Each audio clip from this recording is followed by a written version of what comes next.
मैं हूं अमरदीप सिंह। आप सभी का स्वागत करता हूं अपने YouTube चैनल CGPSC नॉलेज में। दोस्तों, जो हमारी आजीविका के लिए वीडियो सीरीज चल रही थी उसमें हमने 4 वीडियो ग्रामोद्योग के ऊपर अपलोड कर दिए हैं। अगर आपने नहीं देखा है तो पहले वो देख लीजिए। आज हमारा ग्रामोद्योग के ऊपर 5वां वीडियो है। मैंने सोचा था कि यहाँ पर हमारा ग्रामोद्योग कंप्लीट हो जाएगा, लेकिन एक पार्ट ग्रामोद्योग का रेशम उद्योग से संबंधित वाला बच रहा है, तो एक क्लास हमारी और लगेगी। आज की क्लास में पूरा हथकरघा उद्योग से रिलेटेड जितनी भी जानकारी है वो मैं आज के वीडियो में कवर करूंगा और इससे रिलेटेड क्वेश्चन आपके पेपर में पूछे जा सकते हैं। क्लियर है? तो अगर आपको वीडियो अच्छा लग रहा हो, मेरी मेहनत अच्छी लग रही हो, तो वीडियो को जरूर लाइक कीजिए, चैनल को सब्सक्राइब कीजिए और ज्यादा से ज्यादा वीडियो को शेयर कीजिए। देखिए, आज की क्लास में मैं केवल हथकरघा उद्योग से रिलेटेड चीजें तो बता रहा हूं, लेकिन साथ ही साथ उससे रिलेटेड करंट के जितने क्वेश्चन बन सकते हैं वो भी मैं आज की क्लास में साथ लेते हुए चलूंगा। तो ये वीडियो आपके लिए काफी ज्यादा महत्वपूर्ण हो सकता है। तो चलिए चालू करते हैं। तो देखिए, सबसे पहले मैं आपको बता दूं, क्योंकि हम ग्रामोद्योग वाला पार्ट पढ़ रहे हैं, तो छत्तीसगढ़ के ग्रामोद्योग मंत्री कौन है ये आपको पता होना चाहिए। छत्तीसगढ़ ग्रामोद्योग मंत्री जो है गुरु रुद्र कुमार जी है। ठीक है, गुरु रुद्र कुमार जो है वो छत्तीसगढ़ ग्रामोद्योग मंत्री है। याद रखना, ये आ सकता है क्वेश्चन। क्लियर है? क्योंकि ग्रामोद्योग हमारे सिलेबस में तो पूछ सकता है कि छत्तीसगढ़ में ग्रामोद्योग मंत्री कौन है। तो ग्रामोद्योग मंत्री जो है, रूरल मिनिस्टर जो है आपका, रूरल इंडस्ट्री मिनिस्टर जो है वो आपका है गुरु रुद्र कुमार, याद रखिएगा। ठीक है, अब हम देखते हैं समग्र हथकरघा विकास योजना। ये राज्य सरकार की योजना है, समग्र हथकरघा विकास योजना राज्य सरकार की योजना। और इसके अंतर्गत क्या क्या प्रावधान है हथकरघा बुनकर लोग कारीगरों के लिए, वो हम एक एक करके समझते हैं। पहला है हथकरघा वस्त्र बुनाई या विपणन में संलग्न बुनकर समितियों के प्रशिक्षण व गुणवत्ता सुधार हेतु ये योजना लाई गई है।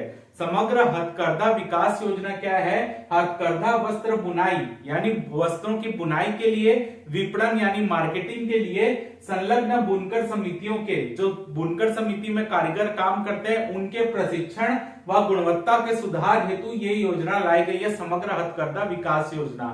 क्लियर है? तो इसके अंतर्गत क्या क्या चीजें होती है वो एक एक करके समझते हैं। पहला है नवीन बुनाई प्रशिक्षण। नवीन बुनाई प्रशिक्षण का मतलब ये है कि कोई व्यक्ति बुनकर बनना चाहता है, कारीगर बनना चाहता है और उनके पास अभी कोई प्रशिक्षण प्राप्त नहीं है, यानी वो सीखे नहीं है उस काम को, तो नवीन बुनाई प्रशिक्षण के अंतर्गत उनको बुनाई का प्रशिक्षण दिया जाएगा। यानी जो व्यक्ति अभी तक बुनाई के कार्य को सीखा नहीं है, नया है, लेकिन उसकी रुचि बुनाई कार्य की ओर है, तो वो कारीगर बनना चाह रहा है, बुनकर बनना चाह रहा है, तो ऐसे व्यक्ति को ट्रेनिंग दी जाएगी, प्रशिक्षण दिया जाएगा ताकि वो बुनकर बन सके।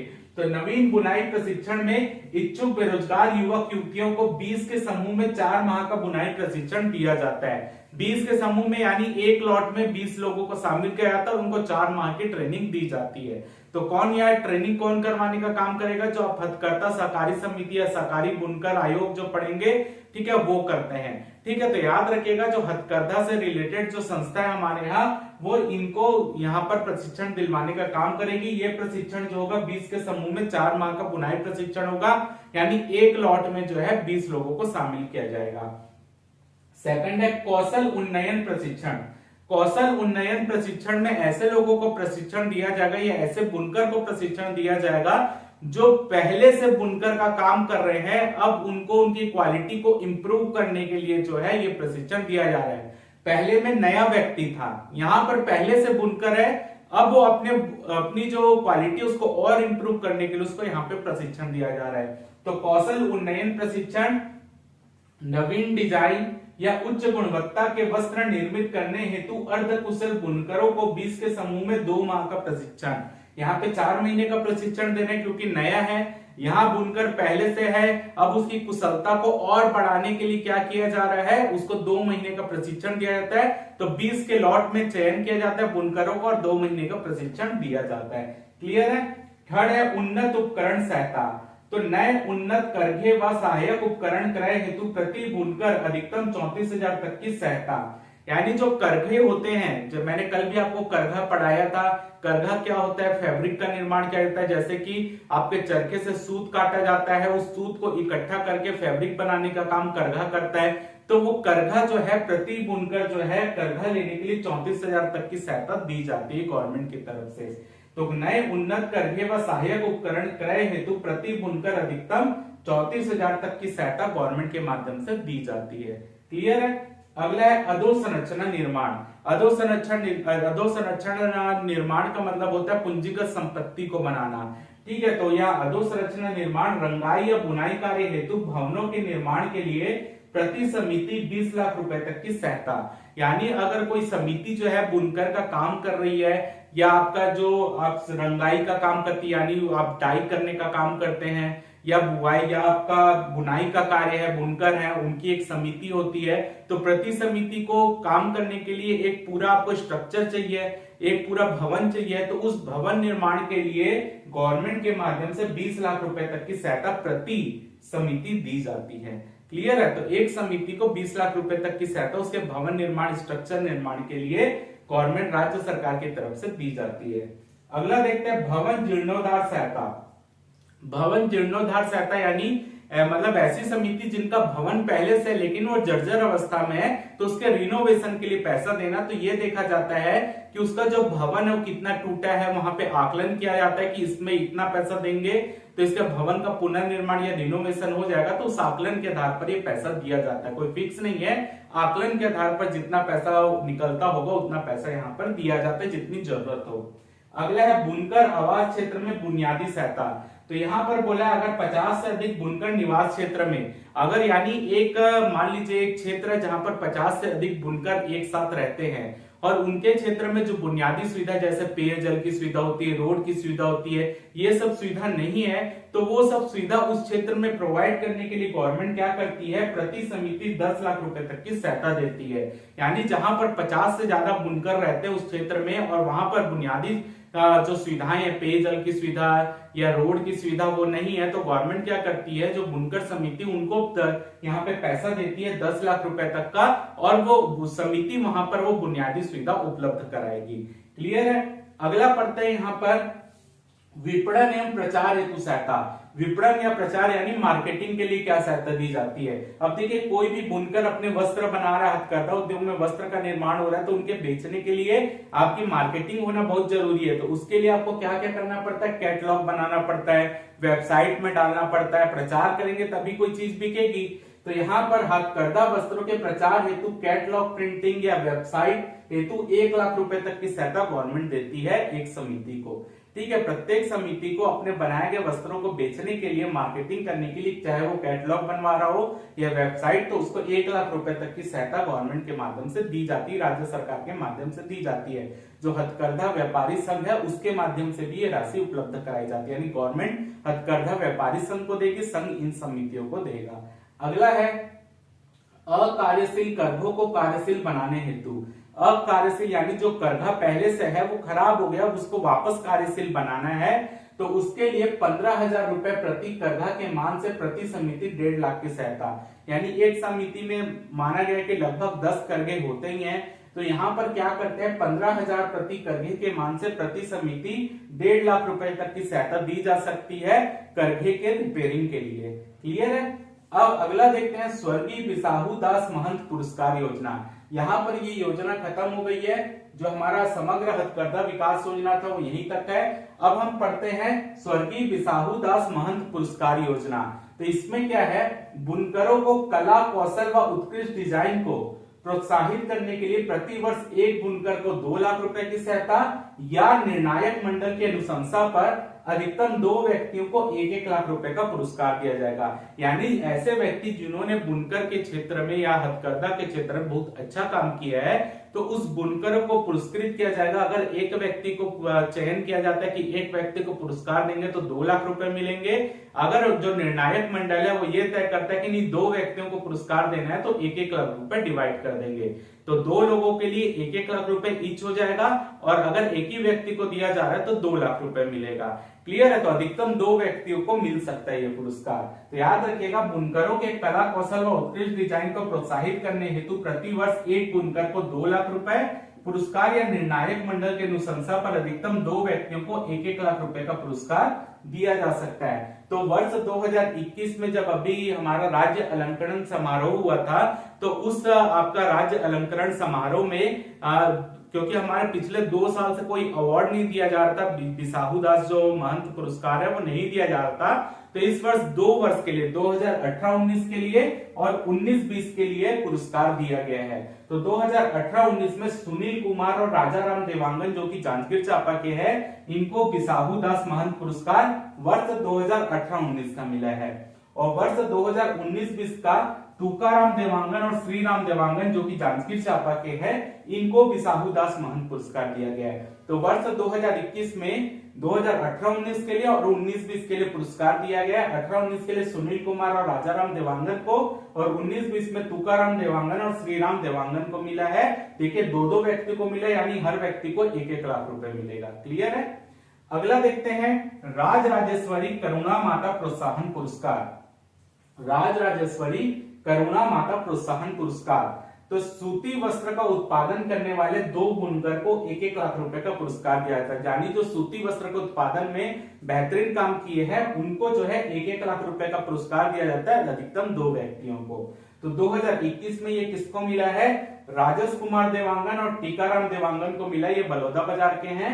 राजेश कुमार देवांगन और टीकाराम देवांगन को राज राजेश्वरी करुणा माता प्रोत्साहन पुरस्कार दिया गया है, कि यानी ये दोनों को 1-1 लाख रुपए दिया गया है। क्यों? सूती वस्त्र के उत्पादन के लिए। और यहाँ पर बुनकरों के कला कौशल व उत्कृष्ट डिजाइन, जो अच्छा डिजाइन बनाता है उसके लिए है, यहाँ पर सूती वस्त्र के उत्पादन के लिए है।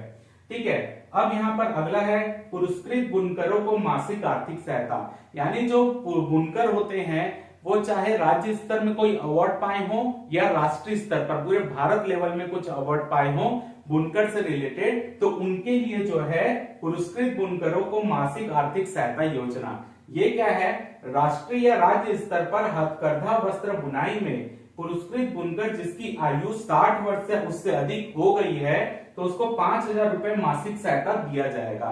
यानी कहने का मतलब ये है, मान लीजिए कोई व्यक्ति 40 वर्ष का था और उसको तब जो है बुनकर के लिए राज्य स्तर पर या राष्ट्रीय स्तर पर कोई पुरस्कार मिला, जैसे बिसाहू दास महंत पुरस्कार राज्य स्तर का, वैसे राष्ट्रीय स्तर में भी अगर उसको कोई पुरस्कार मिला है, तो अगर मान लीजिए उसको 40 वर्ष की आयु में ही वो क्यों ना पुरस्कार मिला हो, तो वो व्यक्ति जब 60 वर्ष या उससे अधिक का होगा तो उस व्यक्ति को 5,000 रुपए मासिक सहायता दी जाएगी। ठीक है, 5,000 रुपए की मासिक सहायता दी जाएगी। अगला पॉइंट, पुरस्कृत बुनकर के मरणोपरांत उसके पति पत्नी को 3,000 रुपए महासहायता। मान लीजिए वो बुनकर कोई आदमी था तो उसकी औरत को 3,000 रुपए की सहायता मासिक सहायता दी जाएगी उसके मरणोपरांत। अगर कोई बुनकर वो महिला थी तो उसके मरणोपरांत उसके पति को 3,000 रुपए की मासिक सहायता दी जाएगी। याद रखिए, पुरस्कृत बुनकर के मरणोपरांत उसके पति या पत्नी को 3,000 रुपए की मासिक सहायता दी जाएगी। अगला है पुरस्कृत बुनकर की वार्षिक आय 2.5 लाख रुपए से अधिक ना हो। यानी आपको अगर पुरस्कृत बुनकरों को मासिक आर्थिक सहायता इस योजना का लाभ मिलना है तो वही बुनकर को इस योजना का लाभ मिलेगा जिनकी वार्षिक आय 2.5 लाख रुपए से कम है। अगर उस पुरस्कृत बुनकर की वार्षिक आय 2.5 लाख रुपए से कम है तभी वो इस योजना के अंतर्गत पात्र होगा। चाहे उसको ये मरणोपरांत राशि वहां पे उसके परिवार वालों को दी जा रही हो या उसको स्वयं को कोई राशि मासिक राशि दी जा रही हो, वो तभी वैलिड है जब उस बुनकर की वार्षिक आय 2.5 लाख रुपए से कम होगी। और दूसरा, वो बुनकर पुरस्कृत होना चाहिए, चाहे वो राज्य स्तर में हो या राष्ट्रीय स्तर पे हो। अगला देखते हैं शासकीय विभागों में हथकरघा वस्त्र प्रदाय।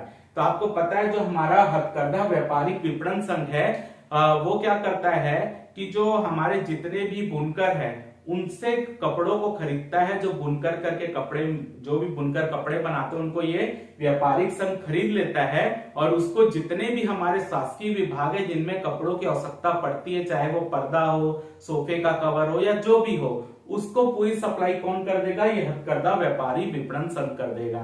यानी शासकीय विभागों में हथकरघा वस्त्र जहां भी यूज होगा वो बुनकरों द्वारा जो हथकरघा वस्त्र बनाया गया है उसको ये विपणन संघ खरीदेगा और ये विपणन संघ के माध्यम से इस जो ग्रामीण जितने भी हमारे यहाँ पर विभाग है, शासकीय विभाग, जहां भी इन वस्त्रों का प्रयोग होता है वहां पूरे वस्त्र ये सप्लाई करेगा। तो इससे क्या होगा? जो हथकरघा के क्षेत्र में बुनकर काम कर रहे हैं उनकी आय में बढ़ोतरी होगी क्योंकि ये उनसे खरीदेगा और ये इनको सप्लाई कर देगा। क्लियर है। अगला देखते हैं नेशनल हैंडलूम एक्सपो एंड हथकरघा प्रदर्शनी। तो हथकरघा प्रदर्शनी आयोजित क्यों की जाती है? क्योंकि प्रदर्शनी आयोजित होगी तो वहां पर हथकरघा बुनकर जो है वो अपनी दुकान लगाएंगे, उस दुकान में प्रदर्शनी में लोग देखने आएंगे, तो उनका व्यापार बढ़ेगा। ठीक है, तो इसलिए नेशनल हैंडलूम एक्सपो और हथकरघा प्रदर्शनी जो है भारत सरकार और राज्य सरकार की मदद से 2018-19 में रायपुर में आयोजित की गई थी। याद रखिएगा कि नेशनल हैंडलूम एक्सपो, जो नेशनल हैंडलूम एक्सपो था, भारत सरकार और छत्तीसगढ़ सरकार की मदद से 2018-19 में रायपुर में आयोजित हुआ था। क्लियर है। उसके बाद वर्ष 2019-20 में जिला स्तरीय प्रदर्शनी का आयोजन किया गया था। जिला स्तरीय प्रदर्शनी कहाँ का लगी थी? राजनांदगांव, बलौदाबाजार, बिलासपुर, कांकेर, कोंडागांव, गोंदिया महाराष्ट्र में, अमरावती महाराष्ट्र में और उज्जैन मध्य प्रदेश में। तो इन जगह 2019-20 में जिला स्तरीय प्रदर्शनी का आयोजन किया गया था। तो इसका भी आयोजन करने में भारत सरकार और जैसे जो जिला जिस राज्य के अंतर्गत आता है वहां की राज्य सरकार मदद करेगी। जैसे गोंदिया महाराष्ट्र के अंतर्गत आता है तो भारत सरकार और जो आपकी महाराष्ट्र सरकार है वो मिलकर उसका आयोजन कर रही है। ठीक है, उज्जैन आ रहा है तो एमपी की सरकार उसका आयोजन करेगी मिलके, इस तरीके से। तो यहाँ पर जो नेशनल हैंडलूम एक्सपो था 2018-19 में रायपुर में आयोजित हुआ था। और एक चीज और याद रखिएगा, उसी वर्ष स्पेशल नेशनल हैंडलूम एक्सपो के नाम से भोपाल में भी आयोजित हुआ था। यानी 2018-19 में नेशनल हैंडलूम एक्सपो पूछे तो उसका आयोजन 2018-19 में रायपुर में हुआ था। अगर आपसे पूछे 2018-19 में स्पेशल नेशनल हैंडलूम एक्सपो का आयोजन कहां हुआ तो भोपाल आंसर होगा। तो स्पेशल वर्ड को याद रखिएगा। अगर सिर्फ नेशनल हैंडलूम एक्सपो लिखा है तो आपको रायपुर आंसर लेना है, स्पेशल नेशनल हैंडलूम एक्सपो लिखा है तो भोपाल को आंसर लेना है। क्लियर है। यहां पर मैं लिख देता हूं, स्पेशल वाला बोले तो आपका वो भोपाल में हुआ है। ठीक है, बाकी अगर नेशनल हैंडलूम एक्सपो बोले तो रायपुर में। और जिला स्तरीय प्रदर्शनी मैंने आपको बता दिया 2019-20 में राजनांदगांव, बलौदाबाजार, बिलासपुर, कांकेर, कोंडागांव, गोंदिया, अमरावती और उज्जैन में हुआ था। इसके बाद कोरोना आ गया, कोरोना के बाद ये प्रदर्शनी का आयोजन नहीं हो पाया है। क्लियर है। तो यहाँ पर मैंने हथकरघा से रिलेटेड जितनी जानकारी थी देने की कोशिश की। अगली क्लास में मैं आपको हथकरघा व्यापारी विपणन संघ के बारे में भी कुछ बता दूंगा और रेशम उद्योग से रिलेटेड चीजें हैं वो भी हम अगली क्लास में कंप्लीट कर लेंगे। तो इसका एक क्लास मेरे को और लगेगा रेशम वाले पार्ट को कंप्लीट करने के लिए। तो आपको जितना भी जानकारी मेरे को मिल पा रहा है मैं सबको कलेक्ट करके आपको एक साथ यहाँ पर प्रोवाइड कर रहा हूं, तो आप इसका स्क्रीनशॉट ले लीजिए।